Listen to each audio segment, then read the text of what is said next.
आजादी का अमृत महोत्सव।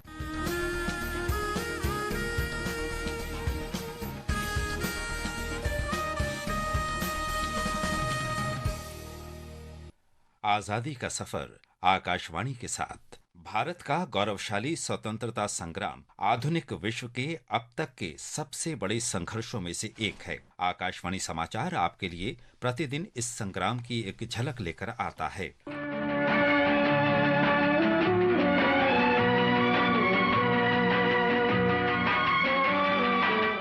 19 अक्टूबर 1888 को नमक्कल कविगनार के नाम से विख्यात वी रामलिंगम पिल्लई का जन्म तमिलनाडु के नमक्कल जिले के मोहनूर में वेंकटरमन और अम्मा न्यम्माल के घर हुआ था। उनके पिता पुलिस विभाग में कार्यरत थे।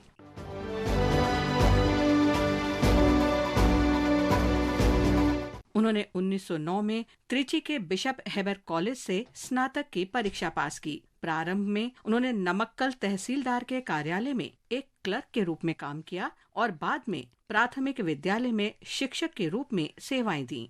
वी रामलिंगम पिल्लई ने देशभक्ति के जोश से ओतप्रोत सैकड़ों कविताएं लिखी। उन्होंने 1930 में ब्रिटिश सरकार के खिलाफ नमक सत्याग्रह में भाग लिया और 1 साल जेल में रहे। उनके उपन्यासों और गीतों ने तमिलनाडु के युवाओं को स्वतंत्रता आंदोलन और दुश्मन से लड़ने के गांधीवादी तरीकों के बारे में बताया। प्यार से राष्ट्रवादी कवि कहे जाने वाले रामलिंगम पिल्लई ने लिखा था, बिना तलवार और बिना रक्त के एक युद्ध छेड़ा जा रहा है। जो सत्य की अमरता में विश्वास करते हैं वे बिना किसी हिचकिचाहट के शामिल हो सकते हैं।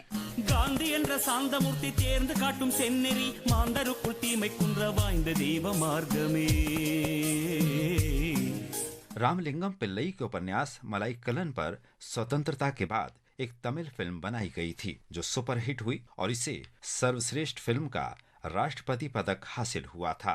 इस फिल्म को बाद में हिंदी में आजाद के नाम से बनाया गया। एक भारतीय और तमिल होने के गौरव पर उनकी कविताओं और खादी पर उनके छंदों को आज भी तमिलनाडु में उद्धृत किया जाता है। उन्हें 1971 में पद्म भूषण से अलंकृत किया गया।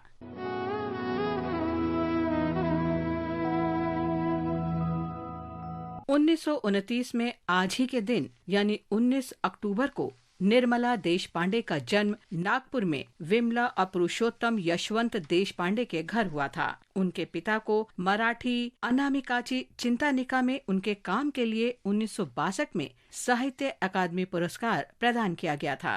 निर्मला देशपांडे ने नागपुर से राजनीति विज्ञान में एमए किया था। उन्होंने पुणे के फर्ग्यूसन कॉलेज से भी पढ़ाई की। इसके बाद उन्होंने नागपुर के मॉरिस कॉलेज में राजनीति विज्ञान में व्याख्याता के रूप में कार्य किया। देशपांडे 1952 में विनोबा भावे के भूदान आंदोलन में शामिल हुए। उन्होंने गांधी के ग्राम स्वराज्य के संदेश के प्रचार के लिए पूरे भारत में 40,000 किलोमीटर की पदयात्रा की। उन्होंने माना कि गांधी जी के सिद्धांतों का पालन करना मुश्किल है, फिर भी उनका मानना था कि वास्तव में लोकतांत्रिक समाज की दिशा में आगे बढ़ने का यही एकमात्र उपाय है।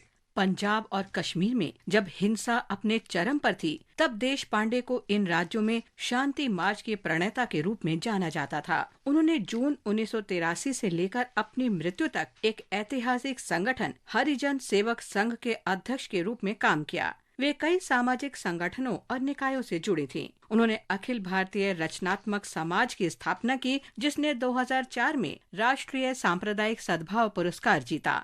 निर्मला देशपांडे 2 बार राज्यसभा की मनोनीत सदस्य रहीं। उन्हें 2005 में राजीव गांधी राष्ट्रीय सद्भावना पुरस्कार और 2006 में पद्म विभूषण से सम्मानित किया गया था।